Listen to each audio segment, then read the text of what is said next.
নমস্কার বন্ধুরা, home cook Susmita সিংয়ের চ্যানেলে আপনাদের সবাইকে স্বাগত। সকালের জলখাবারে বা রাতের খাবারে রুটি, লুচি বা পরোটা বা কচুরির সাথে এই রকম যদি আলু মটরের তরকারি সবজি বানানো যায় তাহলে কিন্তু খেতে অসাধারণ লাগে। শীতকালে নতুন আলুর সাথে মটরের এই রেসিপিটা দারুণ লাগে।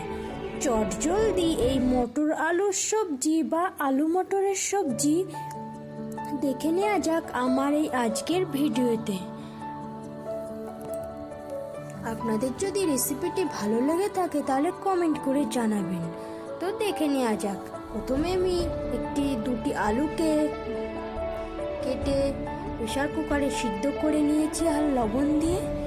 এবার আমি খোসাগুলোকে ছাড়িয়ে আলুটাকে ভেজে নেব। তো আলু ভাজা হয়ে গেছে। এবার আমি কড়াইয়ে তেল দিয়ে একটা তেজপাতা, শুকনো লঙ্কা আর গোটা জিরে দিয়ে একটু ভালো করে ভেজে নেব। ভেজে নেওয়া হয়ে গেলে একটা কুচনো পেঁয়াজ আমি দিয়ে দেব। তো পেঁয়াজটা দেওয়া হয়ে গেলে ভালো করে একটু ভেজে নেব।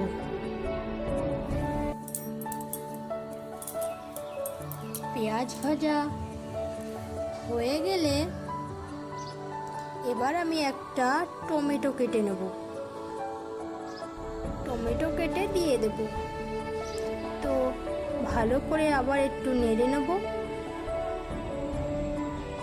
নেড়ে নেওয়ার পর এবার আমি মটরশুঁটিগুলোকে দিয়ে দেব। ভালো করে একটু ভেজে নেব।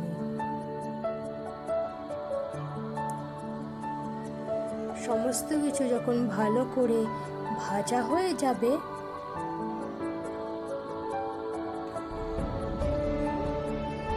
এবার আমি মশলা দিয়ে দেব। আদা, রসুন, ঝাল, জিরে আমি একসাথে পেস্ট করে রেখেছি। সমস্ত কিছু দিয়ে আমি একটু ভালো করে কষিয়ে নেব।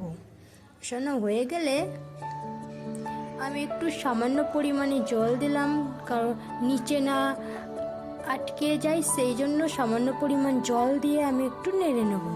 এবার আমি কাশ্মীরি লাল মির্চ আর হাফ চামচ হলুদ গুঁড়ো, হাফ চা চামচ জিরে গুঁড়ো আর স্বাদ মতো লবণ আর হাফ চা চামচ ধনিয়া পাউডার সমস্ত কিছু দিয়ে একটু ভালো করে কষিয়ে নেব, যেন আদা, রসুন, পেঁয়াজের গন্ধ ভাবটা চলে যায়। হালকা জল দিয়ে ভালো করে নেড়ে নেব।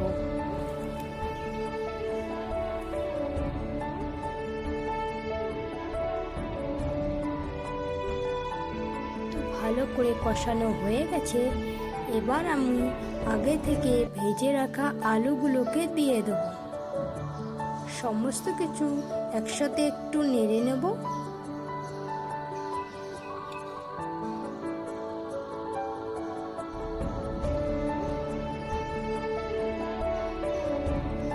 সমস্ত কিছু ভালো করে হয়ে গেছে। এবার আমি জল দিয়ে দেবো।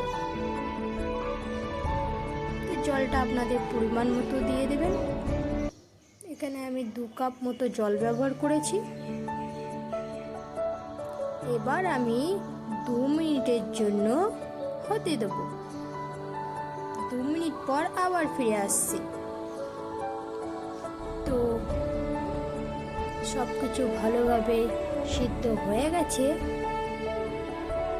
বন্ধুরা, আমার রেসিপি যদি আপনাদের ভালো লেগে থাকে তাহলে কমেন্ট করে অবশ্যই জানাবেন এবং লাইক করতে ভুলবেন না। তো আমার মটরশুঁটির রেসিপি সম্পূর্ণ কমপ্লিট হয়ে গেছে। এবার আমি একটি পাত্রে নামিয়ে নেব।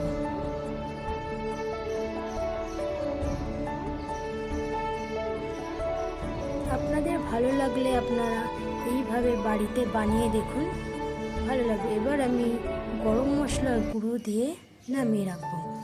একটা চামচে একটা রসুন, আমার ঘি নেই বলে আমি তেল দিয়ে করছি, আপনারা তেলের জায়গায় ঘি ব্যবহার করতে পারেন, তাহলে আরও সুন্দর স্মেল আসবে। তো এটাকে আমি গ্যাস জ্বালিয়ে ভেজে নেব। ভেজে নেওয়া হয়ে গেছে, এবার আমি আলু মটরশুঁটির তরকারির উপরে ঢেলে দেবো। ঢেলে দিয়ে সব কিছু একটু নেড়ে দেবো। তো এই হলো আমার আজকের আলু মটরশুঁটির মশলা রেসিপি। আপনাদের যদি ভালো লেগে থাকে তাহলে অবশ্যই কমেন্ট করবেন, আর লাইক এবং শেয়ার এবং সাবস্ক্রাইব করতে ভুলবেন না। ততক্ষণে আপনারা ভালো থাকুন, সুস্থ থাকুন, আর দেখতে থাকুন হোম কুক সুস্মিতা সিংয়ের চ্যানেল। Tata, bye bye.